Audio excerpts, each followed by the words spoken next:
بسم الله الرحمن الرحيم. رب اشرح لي صدري ويسر لي أمري واحلل عقدة من لساني يفقه قولي.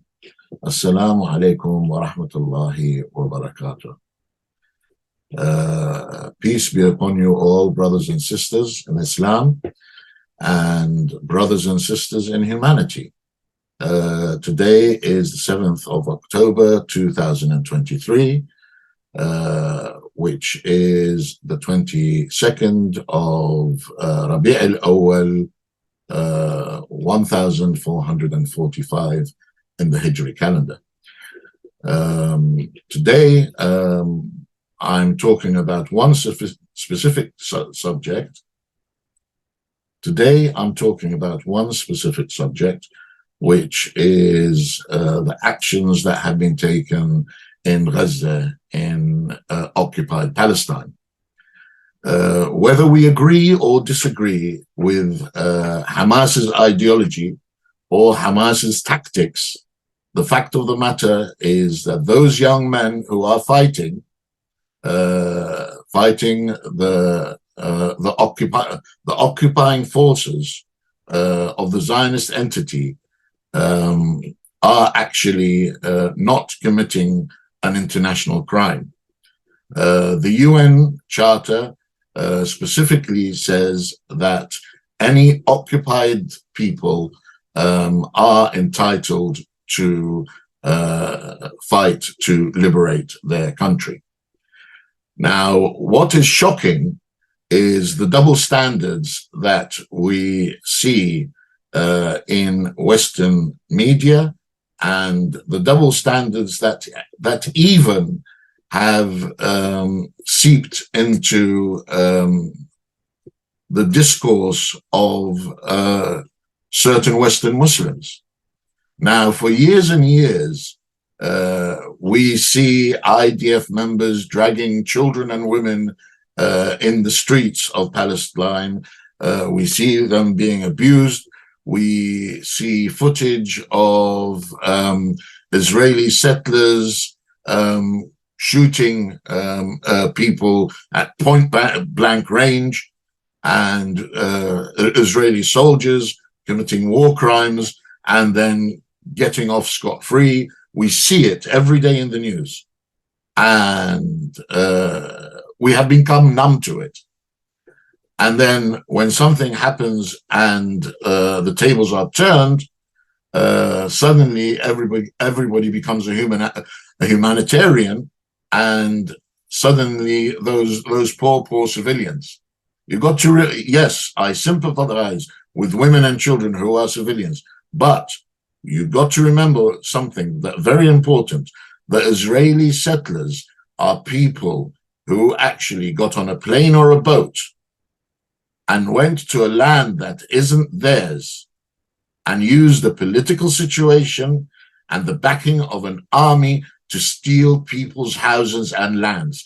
They know they are stealing. So when it backfires and people want their land back, we need to treat the situation for what it is. It is unfortunate that civilians are harmed. However, that's war.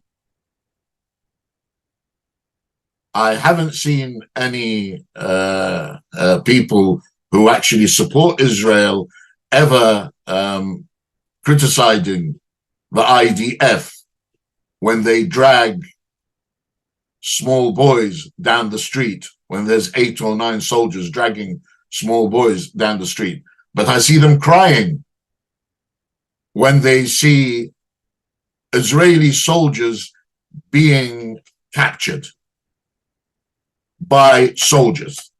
So I ask you, brothers and sisters, to not fall into the trap of media that suddenly humanizes a group and dehumanizes another group.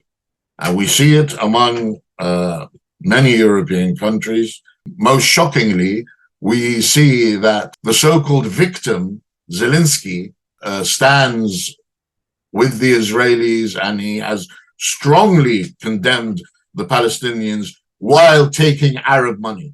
How much more hypocritical can you get? So let's look at things as they really are. These are an occupied people who are fighting for their freedom. I ask Allah to grant those who have been killed amongst the Palestinian brothers the status of martyrdom. And I ask Allah to make it easy for the rest of the Palestinians. And I hope that